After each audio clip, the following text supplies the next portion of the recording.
అందరికీ ముందుగా శ్రీ పరాభరామ సంవత్సర శుభాకాంక్షలు. ఈ యొక్క సంవత్సరంలో రాశి ఫలాల గురించి తెలుసుకుంటున్నాం. మిథున రాశి. ఈ మిథున రాశి వారి యొక్క సంవత్సర ఫలాలు ఏ విధంగా ఉన్నాయంటే ఆదాయం 8, వ్యయం 11, రాజ్యపూజ్యం 1, అవమానం 7. ఈ రాశి వారి గురుడు జూన్ 1 వరకు కూడా జన్మస్థానంలో సంచరించును, శుభ ఫలితాలు ఇచ్చును. తదుపరి జూన్ 2 నుండి ద్వితీయ స్థానం అనగా కర్కాటక రాశి గురుని యొక్క ఉచ్చ స్థానం అవడం వల్ల అక్కడ మాత్రం విశేషమైన ఫలితాలు పొందడానికి అవకాశాలు మనకి ఎక్కువగా కనిపిస్తున్నాయి. ఇక శని భగవాన్ చూసుకున్నట్లయితే దశమ స్థానము. ఈ దశమ స్థానంలో శని సంచార కాలంలో ధార్మికమైన జీవనం గడుపుతారు.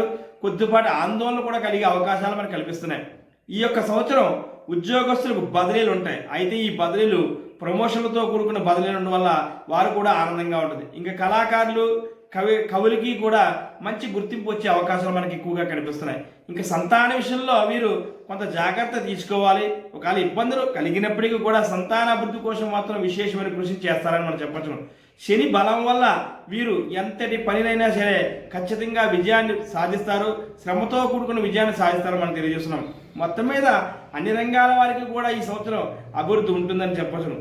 అలాగే వ్యాపారస్తులకి విశేషమైన లాభాలు ఉంటాయి. ఎందువల్లంటే వ్యాపారంలో కొత్త పద్ధతులు అవలంబించి వాటి ద్వారా అధిక లాభాలు పొందడానికి ఎక్కువ కృషి చేస్తారు. ఇంకా వ్యవసాయదారులు చూసుకున్నట్లయితే ఈ యొక్క మిథున రాశిలో ఉన్న వ్యవసాయదారులకి 2 పంటలు కూడా బాగా కలిసి వస్తాయి. వ్యవసాయం మీద కూడా వీరు అధిక ఆదాయాలు పొందడానికి అవకాశం ఉంటుంది చేస్తారు.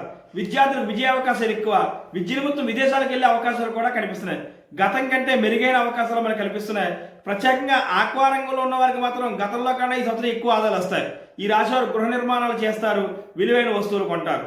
ముఖ్యంగా వీరి యొక్క అదృష్ట సంఖ్య 5, 3 కలిసి వచ్చే వారాలు ఆదివారం, బుధవారం, శుక్రవారం. వీరు శివారాధన చేసినట్లయితే మెరుగైన ఫలితాలు పొందుతారు.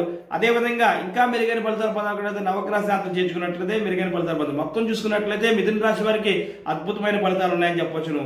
ఈ విధంగా ఆరాధన చేస్తూ భగవతారాధన చేసి మంచి ఫలితాలు పొందాలని తెలియజేస్తున్నాను. ఇట్లు శ్రీ గురుపీఠం మీ ఐ వెంకట సిద్ధాంతి. స్వస్తి.